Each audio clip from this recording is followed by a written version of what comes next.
The following presentation is controversial and may be offensive to some audiences. Viewer discretion is advised. Hi, my name is Josh, and this is a fish. In just a few minutes, I'm going to show you how this fish will help you get laid. And it'll do it without teaching you cheesy pickup lines that don't work, without letting you spend a dime on dinners and drinks, and without anyone ever noticing you're using his techniques on them. But first, I gotta warn you.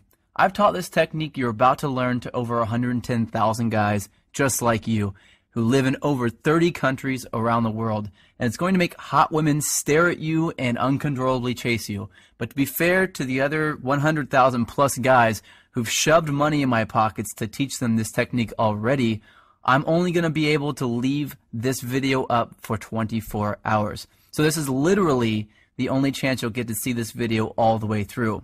And if you actually think you have something better to do than learn this technique, then you're either gay, not that there's anything wrong with that if you are, or you're so old you piss dust. If you consider yourself an above average or even typical guy, stick around, this is totally for you.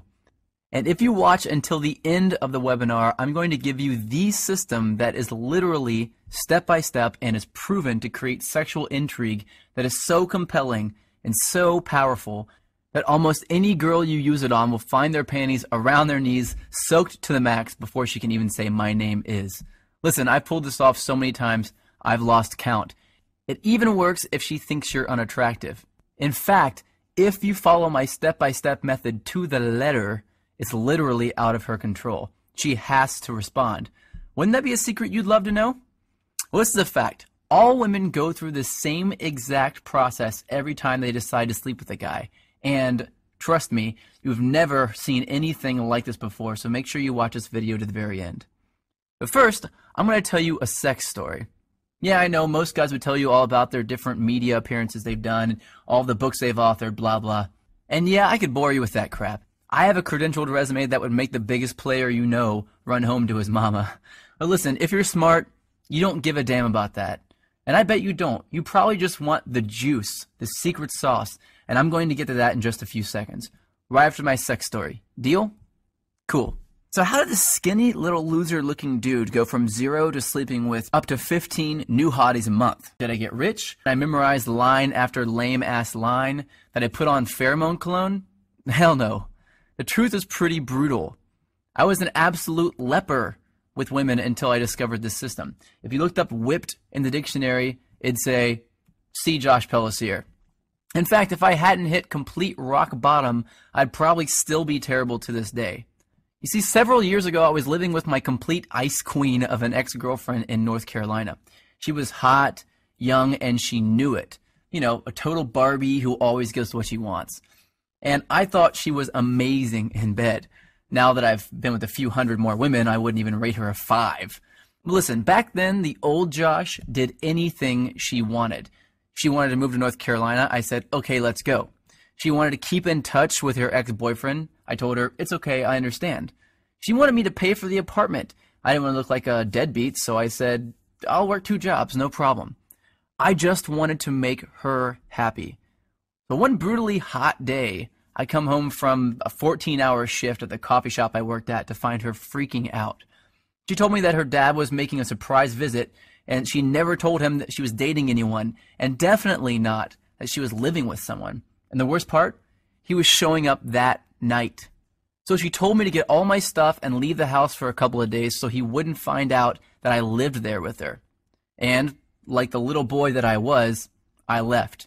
I got all my stuff, packed it into my little crappy black Honda Accord, and drove out not having any idea where I'd go. I didn't have any friends in town, and I was way too proud to ask some random person if I could stay with them, so I drove around until I found a vacant house that was for sale, and I parked behind it hoping no one would notice me sleeping in my car. It wouldn't have been too bad, really, but I had to do it for 3 days in a row, and on the 3rd day, something happened and I snapped. See, I had to sleep with my windows open because it was way too hot to close them. But the mosquitoes were so bad that I had to use a blanket to keep them off me, so I only slept about 2 hours each night, and I couldn't even lean the driver's seat back because all my stuff was packed in the back seat behind me. So I had to sleep sitting up in the driver's seat, covered in a blanket, in the sweltering heat, behind a vacant house, like a hobo. And then it happened. I was half asleep and I hear, "Freeze, put your hands where I can see them." I freak out, of course. So in a daze, I put my hands out the window and a swarm of police officers jog over to my car with their guns out and aim at my window. Apparently, the neighbor had seen a strange car parked behind the vacant lot and called the police. I guess I would have done the same thing. After they calmed down and realized I wasn't some national threat, they asked me what I was doing there. And that's when I did it. I told them that my girlfriend's dad was in town and he didn't know we were dating, so I had to sleep in my car for a few days. That's when one cop turned off his flashlight, looked at the other cop in complete disbelief, and turned to me and said, "Seriously?" I was tired and I didn't have the energy to explain more, so I just said, "Yeah." I think he was still trying to be professional, so he told me that I needed to go somewhere else, and he told me to try sleeping in the Walmart parking lot. And as he was turning to walk back to his car, I heard him say, "Poor bastard." The rest of the night, I did some serious thinking. I sort of had to because I couldn't go to sleep. Have you ever been so tired that you can't fall asleep?